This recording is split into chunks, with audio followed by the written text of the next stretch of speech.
ಜಯಂತನ ಜೊತೆಗೆ ನೀನು ಮದುವೆ ಆಗಿ ಈಗ ನೀನು 3 ತಿಂಗಳು ಗರ್ಭಿಣಿ ಅನ್ನೋ ಹಾಗೆ ನನಗೆ ಕನಸು ಬಿದ್ದಿತ್ತು ಕಣೆ.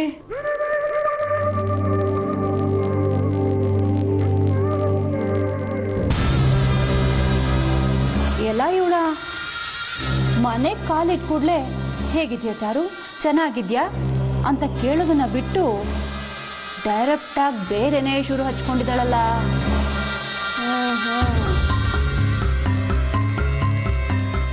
ನನಗೆಷ್ಟು ಖುಷಿ ಆಯಿತು ಗೊತ್ತಾ. ನಿನ್ನನ್ನು ನಾನು ಆರೈಕೆ ಮಾಡೋದು, ಕೂತಲಿಗೆ ಊಟ ಜ್ಯೂಸು ತಿಂಡಿ ಎಲ್ಲ ತಂದ್ಕೊಡೋದು, ನಿನಗೆ ಎಣ್ಣೆ ನೀರು ಹಾಕೋದು, ಆಮೇಲೆ ನೀನೊಂದು ಮುದ್ದಾದ ಮಗುನ ಹೆರೋದು, ಅದನ್ನು ನಾನು ಆಟಾಡ್ಸೋದು. ವಾವ್, ಎಷ್ಟು ಚೆನ್ನಾಗಿತ್ತು ಗೊತ್ತಾ ಕನಸು. ಚಿಕ್ಕು, ಆಮೇಲೆ ಇನ್ನೊಂದ್ಸರಿ ಹೇಳಿ, ನಾನು ರೆಕಾರ್ಡ್ ಮಾಡ್ಕೋತೀನಿ, ಅದೆಲ್ಲ ನಮ್ಮ ಯಜಮಾನ್ರು ಕೇಳಿಸ್ತೀನಿ. ಕೇಳಿಸೋದಲ್ಲ, ಬೇಗ ಬೇಗ ಕಾರ್ಯರೂಪಕ್ಕೆ ತರಬೇಕು, ಡಿಲೇ ಮಾಡಬಾರ್ದು. ನಾನು ರೆಡಿನೇ, ಆದರೆ ನಮ್ಮ ಕೋತಿ ಯಜಮಾನ್ರಿಗೆ ಅರ್ಥ ಆಗ್ಬೇಕಲ್ಲ. ನಾನು ಬಂದಿದ್ದೀನಲ್ಲ, ಜಯಂತನ ನಿಮ್ಮ ಕಡೆಗೆ ತಿರುಗಿಸೋದು ನನ್ನ ಜವಾಬ್ದಾರಿ. ಚಿಕ್ಕು, ನೀವು ಬಂದಿದ್ದು ಎಷ್ಟು ಖುಷಿ ಆಯ್ತು ಗೊತ್ತಾ. 1 ನಿಮಿಷ ಬಂದೆ. ಸಿಂಧು, ಏನಿದು ಮನೆ ಒಳಗಡೆ ಕಾಲಿಡ್ತಿದ್ದ ಹಾಗೆ ಏನೇನೋ ಮಾತಾಡ್ತಾ ಇದೆಯಾ? ಅದಕ್ಕೆ ನಿಮಗೆ ಗೊತ್ತಿಲ್ಲದೆ ಇರೋ ವಿಷಯನ, ಚಿನ್ನದ ಮೊಟ್ಟೆ ಇಡೋ ಕೋಳಿನ ಹೀಗೆ ಹ್ಯಾಂಡಲ್ ಮಾಡಬೇಕು ಅಂದ್ರೇ ಲಾಭ.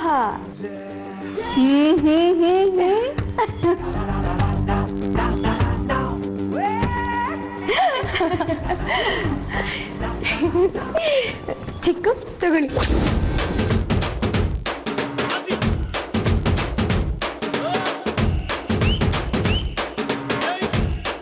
ಅಯ್ಯೋ, ಇದೆಲ್ಲ ಬೇಡ ಚಾರು. ನಾನು ದುಡ್ಡಿಗೋಸ್ಕರ ನಿನ್ನ ವಿಷಯನ ಹೇಳಲಿಲ್ಲ. ನಾನು ನಿಜವಾಗ್ಲೂ ನಿನ್ನ ಕನಸು ಬಿದ್ದಿತ್ತು, ಅದಕ್ಕೆ ಹೇಳಿದೆ. ಚಿಕ್ಕು, ಇದು ನನ್ನ ಖುಷಿ ಕೊಡ್ತಾ ಇರೋದು. ನಿಮ್ಮ ಮನೆ ಒಳಗೆ ಕಾಲಿಟ್ಕೂಡ್ಲೆ ಒಳ್ಳೆ ಸುದ್ದಿ ಹೇಳಿದ್ರಲ್ಲ, ತಗೊಳ್ಳಿ.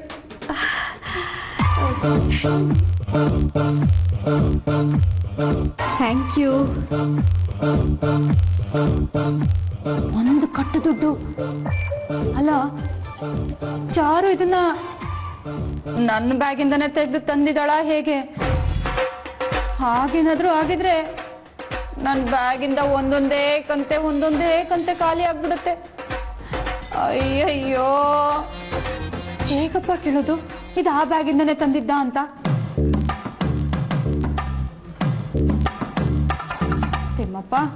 ತಿಮ್ಮಪ್ಪ ಪ್ಲೀಸ್, ಇನ್ ಮುಂದೆ ನನಗೆ ಗಂಟೆಗೊಂದ್ಸಲ ಚಾರು ಕನ್ಸೆ ಬೀಳೋ ಹಾಗೆ ಮಾಡಪ್ಪ ಪ್ಲೀಸ್.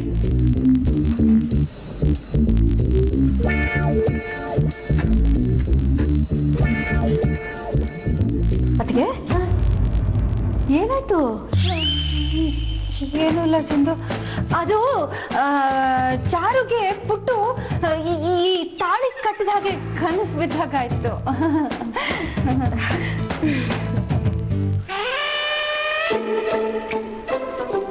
ಅದು ನಿಜ ಆದಾಗ ನಿಮ್ಮ ಬ್ಯಾಗು ನಿಮ್ಮ ಕೈಗೆ ಸೇರೋದು.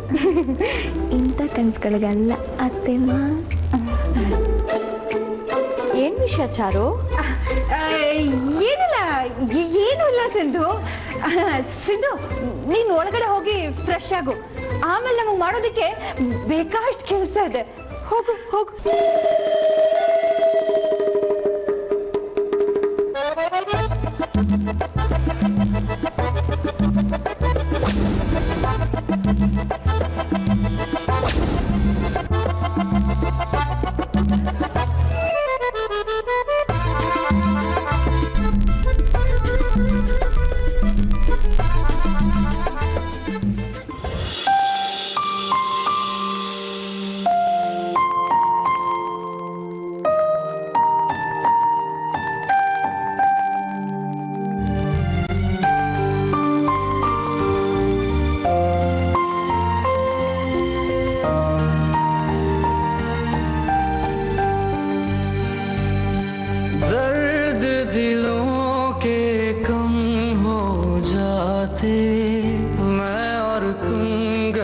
हम हो जाते, मैं और तुम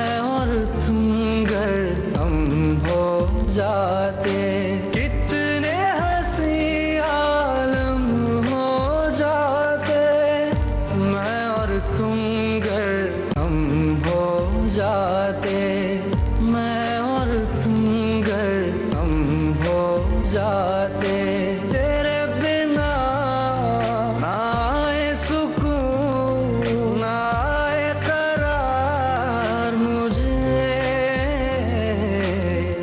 दूर वो सारे भरम हो जाते, मैं और तुम गर हम हो जाते, मैं और तुम गर हम हो जाते।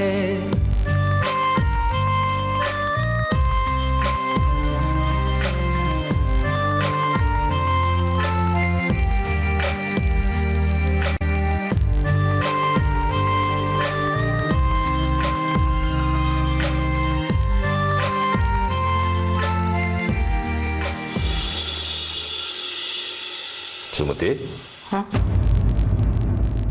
ನಾವೊಂದು ಸ್ವಲ್ಪ ದಿನ ಮನೆ ಬಿಡಬೇಕಾಗತ್ತೆ. ಗಾಬರಿ ಆಗಬೇಡ. ನಾವು ಚಾರುಗೆ ಹೆದರ್ಕೊಂಡು ಮನೆ ಬಿಟ್ಟು ಹೋಗ್ತಿಲ್ಲ. ಅದೇ ಆ ಪರಮೇಶ್ವರನ ಮಗಳ ಮದುವೆ, ಆಮೇಲೆ ನಿಮ್ಮ ಸೋದರತ್ತೆ ಮಗಳಿಗೆ ಮಗುವಾಯಿತು, ಆ ನಾಮಕರಣ ಎಲ್ಲ ಒಟ್ಟಿಗೆ ಬಂದು ಮನೆಗೆ ಕಾಗದ ಕೊಟ್ಟು ಹೋಗಿದ್ದಾರೆ. ಹೋಗದೆ ಇದ್ರೆ ಚೆನ್ನಾಗಿರೋದು. ಮನೆ ಪರಿಸ್ಥಿತಿ ಗೊತ್ತಿದ್ದು ಈ ಹಂತದಲ್ಲಿ ನಾವು ಮನೇಲಿಲ್ಲ ಅಂದ್ರೆ ಕಷ್ಟ ಆಗುತ್ತಲ್ವಾ?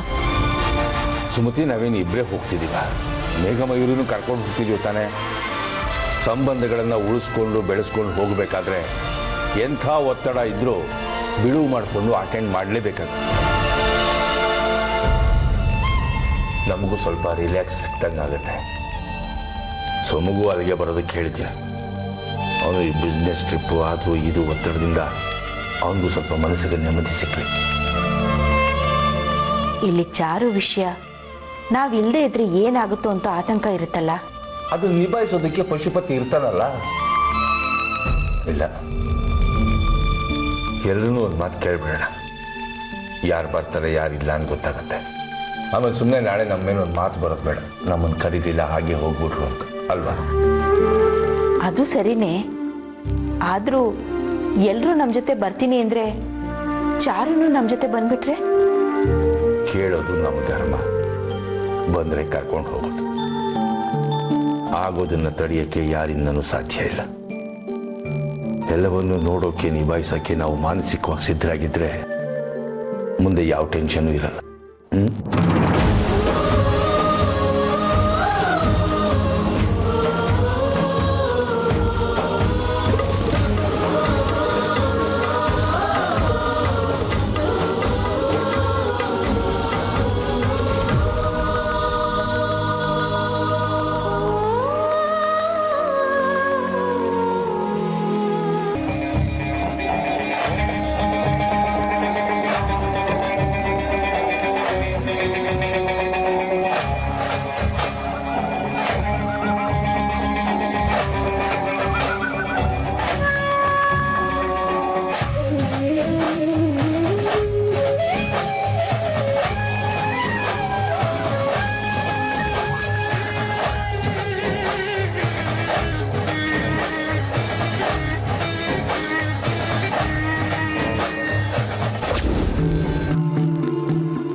ಹೋಗ್ತಾ ಇದ್ದಾಳೆ ಇವಳು?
ಯಾಕೆ ಮಯೂರಿನ ಬರಕ್ಕೆ ಹೇಳಿದ್ರು?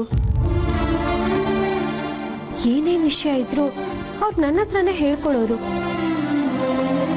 ಬೈ ಚಾನ್ಸ್ ಜಯಂತ್ ಅಣ್ಣನ ಬಗ್ಗೆ ರಾಹುಲ್ ಮಯೂರಿಗೆ ಏನಾದ್ರು ನೆಗೆಟಿವ್ ಆಗಿ ಹೇಳ್ಬಿಟ್ರೆ ಏನಪ್ಪ ಮಾಡೋದು?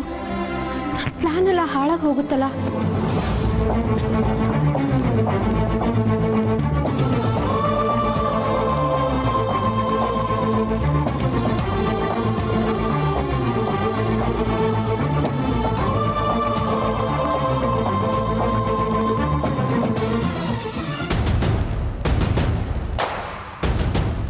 ನಾನು ನಿನಗೆ ಮೊದಲೇ ಹೇಳಿಲ್ವ ಚಾರು, ಮಯೂರಿಗೆ ಜಯಂತನ ಮೇಲೆ ಅಂಥ ಇಂಟ್ರೆಸ್ಟ್ ಏನೂ ಇಲ್ಲ ಅಂತ. ಅಲ್ಲ, ಅವಳು ಹೀಗೆ ಎಲ್ರ ಮುಂದೆ ಬೇರೊಬ್ಬ ಹುಡುಗನ ಜೊತೆ ಓಡಾಡ್ತಾಳೆ ಅಂತ ಜಯಂತನಿಗೆ ಗೊತ್ತಾದ್ರೆ ಅವನು ಅವಳನ್ನ ಒಪ್ಕೋತಾನೆ ಅನ್ಕೊಂಡಿದ್ಯಾ? ಖಂಡಿತವಾಗ್ಲೂ ಇಲ್ಲ. 2 ದಿನ ಲೇಟ್ ಆಗ್ಬೋದು, ಆದರೆ ಅವನು ಯಾವತ್ತಿದ್ರೂ ನಿನ್ನವನೇ. ಚಾರು, ನನಗಿಂಥದ್ದೇ ಒಂದು ಕನಸು ನಿನ್ನೆ ರಾತ್ರಿ ಬಿದ್ದಿತ್ತು ಕಳೆ. ಸುಮ್ಮನೆ ಕನ್ಸಂತೆ ಕನಸು. ಅದೇ ನನ್ನ ಕಾಳಿ ಪೂಜೆ ವರ್ಕೌಟ್ ಆಗ್ತದೆ. ಬರೀ ಮಾಮೂಲಿ ಪೂಜೆಗೆ ಇಷ್ಟ ಆಗ್ತದೆ ಅಂದ್ರೆ ಇನ್ ಬಲಿ ಕೊಟ್ಟು ಪೂಜೆ ಮಾಡಿದ್ರೆ ಅಂತ ಇಟ್ಕೊಳ್ಳಿ.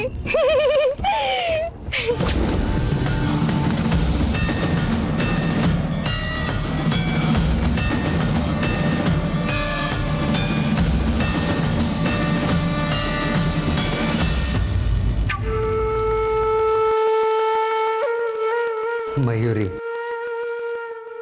ನಿನ್ನ ಮನಸ್ಸಲ್ಲಿ ಯಾವುದೇ ರೀತಿ ಕಲ್ಮಶ ಇಲ್ಲ ಅಂತ ನಂಗೆ ಚೆನ್ನಾಗಿ ಗೊತ್ತು.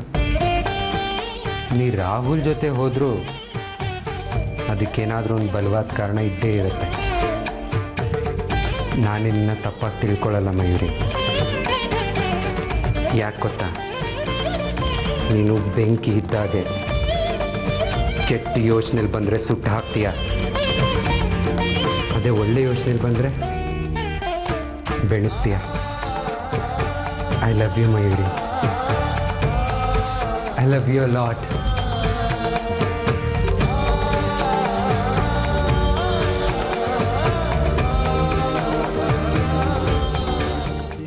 ಯಾವುದು ಬರ್ತಿಲ್ಲ ಅಲ್ವಾ ಸುಮತಿ? ಇಲ್ಲ ಇಲ್ಲ. ಪಶುಪತಿ, ಮೇಘ ಮಯೂರಿನ ಕರಿ.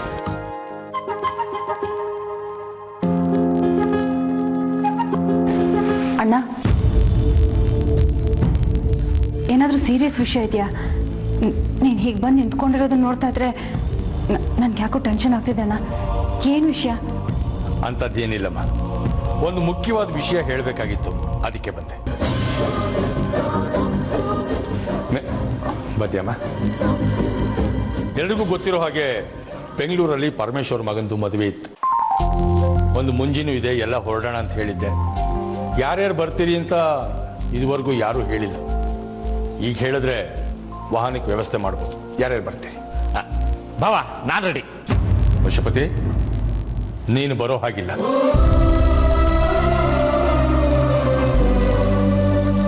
ಮನೆ ಗಂಡಸರೆಲ್ಲ ಹೊರಟು ಬಿಟ್ರೆ ಮನೆ ಜವಾಬ್ದಾರಿ ತಗೊಳ್ಳೋದು ಯಾರು? ಅದಕ್ಕೆ ನೀನು ಇಲ್ಲೇ ಇದ್ದು ಎಲ್ಲ ನಿಭಾಯಿಸು.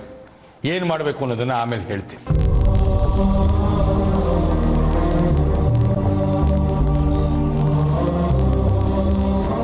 ನೀವಿಬ್ರು ಬರ್ತೀರಲ್ಲ?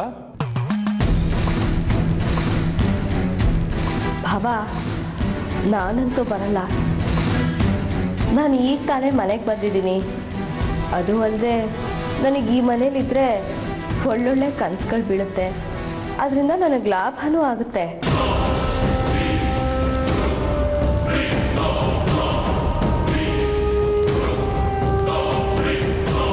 ಕನಸು ಬಿದ್ದರೆ ಲಾಭ ಆಗುತ್ತಾ? ಅಂದರೆ ಜಾಗ ಬದಲಾದರೆ ನನಗೆ ನಿದ್ದೆ ಬರೋದಿಲ್ಲ. ನಿದ್ದೆ ಮಾಡಲಿಲ್ಲ ಅಂದರೆ ಕನಸೇ ಬೀಳಲ್ವಲ್ಲ, ಅದಕ್ಕೆ ಹೇಳಿದೆ ಅಷ್ಟೇ. ಸೋಮುಗೂ ಬೆಂಗಳೂರಿಗೆ ಬರಕ್ಕೆ ಹೇಳಿದ್ದೀನಿ. ಫಂಕ್ಷನ್ ಮುಗಿಸ್ಕೊಂಡು ಎಲ್ಲ ಒಟ್ಟಿಗೆ ಬರ್ಬೋದಲ್ಲ ಅಂತ. ಬಿಡಿ ಬಾವ, ಅವ್ರೇನು ಹೊರದೇಶಕ್ಕೆ ಹೋಗ್ತಿಲ್ವಲ್ಲ, ವಾಪಸ್ ಇಲ್ಲಿಗೆ ಬರ್ತಾರಲ್ಲ, ಆಗ ಅವ್ರನ್ನ ನೋಡಿದ್ರಾಯ್ತು. ನಾನು ಅಲ್ಲಿಗೆ ಬಂದು ಅವ್ರನ್ನ ನೋಡೋ ಅವಶ್ಯಕತೆ ಇಲ್ಲ ಅನ್ಸುತ್ತೆ. ನೀನಿಷ್ಟ. ಮೀನಾಕ್ಷಿ, ನೀನೇನಮ್ಮ ಮಾಡ್ತೀಯಾ?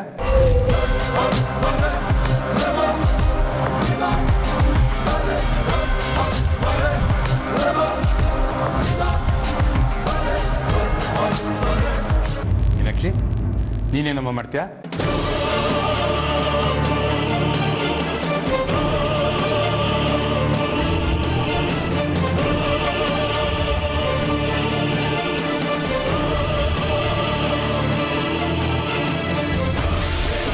ನಾನು ಅಣ್ಣನ ಜೊತೆ ಏನಾದರೂ ಹೋಗ್ಬಿಟ್ರೆ ಸಿಂಧು ಇಲ್ಲಿ ಚಾರುನ ಹೋಗ್ಲಿ ನನ್ನ ಬ್ಯಾಗಲ್ಲಿರೋ ದುಡ್ಡಿನ ಕಂತೆನೆಲ್ಲ ಬಿಡ್ತಾಳೆ. ಆಮೇಲೆ ನನ್ನ ಬ್ಯಾಗ್ ಪೂರ ಖಾಲಿ ಆಗ್ಬಿಡುತ್ತೆ. ಇಲ್ಲಪ್ಪ, ನಾನು ಮಾತ್ರ ಹೋಗಲ್ಲ. ಬಾವ ಅವಳನ್ನ ಕರ್ಕೊಂಡೋಗಿ, ನನ್ನ ಅಭ್ಯಂತರ ಏನೂ ಇಲ್ಲ. ಇಲ್ಲ ಅಣ್ಣ, ನಾನು ಬರೋಕ್ಕಾಗಲ್ಲ.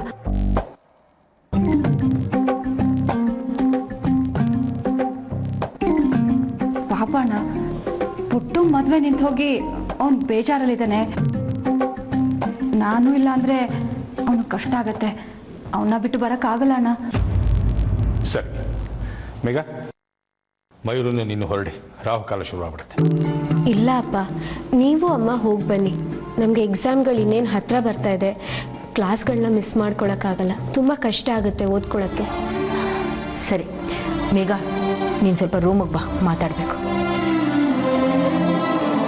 ಅಂತೂ ನಾನು ಸುಮತಿ ಇಬ್ಬರೇ ಹೊರಡೋದು ಅಂತಾಯ್ತು. ಪರವಾಗಿಲ್ಲ, ಎಲ್ಲರೂ ಒಗ್ಗಟ್ಟಾಗಿ ಮನೆ ಜವಾಬ್ದಾರಿನ ನಿಭಾಯಿಸ್ತೀರಿ ಅನ್ನೋ ನಂಬಿಕೆ ನಮಗಿದೆ.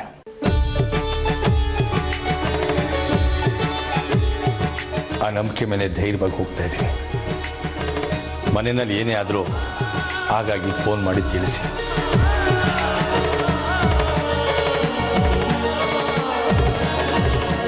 ಸರಿಯಾಗಿ ಪಶುಪತಿ, ನಿನ್ನ ಹತ್ರ ಸ್ವಲ್ಪ ಮಾತಾಡಬೇಕು. ಟೆರೆಸ್ಗೆ ಬಾ.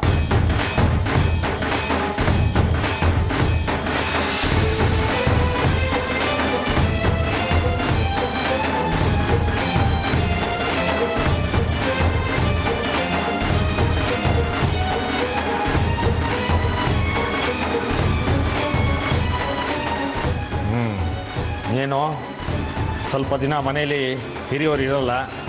ನೀವು ಆಡಿದ್ದೆ ಆಟ, ಮಾಡಿದ್ದೆ ಕಾನೂನು. ಮಿತಿ ಮೀರಿದ್ರೆ ನಾನು ಕೆಟ್ಟವನಾಗಬೇಕಾಗತ್ತೆ. ಏನು ನೋಡ್ತೀರಾ? ರಾಶಿ ನೋಡ್ಕೊಳ್ಳಿ.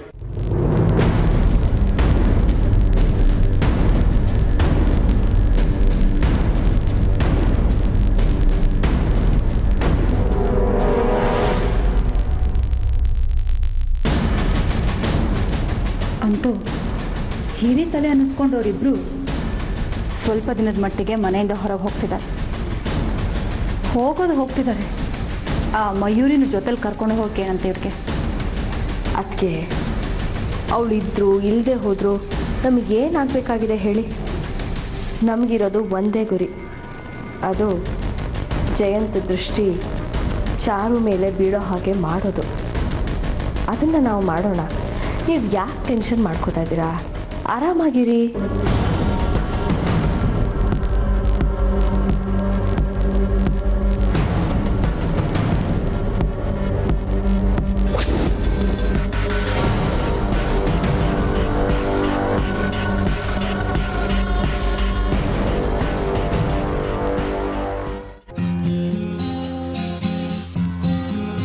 ಮನಸ್ಸಿನಲ್ಲಿ ನಿರಂತರ ಸತತ ನಿನ್ನ ಚಿತ್ರೋತ್ಸವ, ಒಳಗೆ ನೂರು ನೋವಿದ್ದರು ಹೊರಗೆ ನಿತ್ಯ ದೀಪೋತ್ಸವ. ನೀ ನಡೆದಂಥ ದಾರಿಯೇ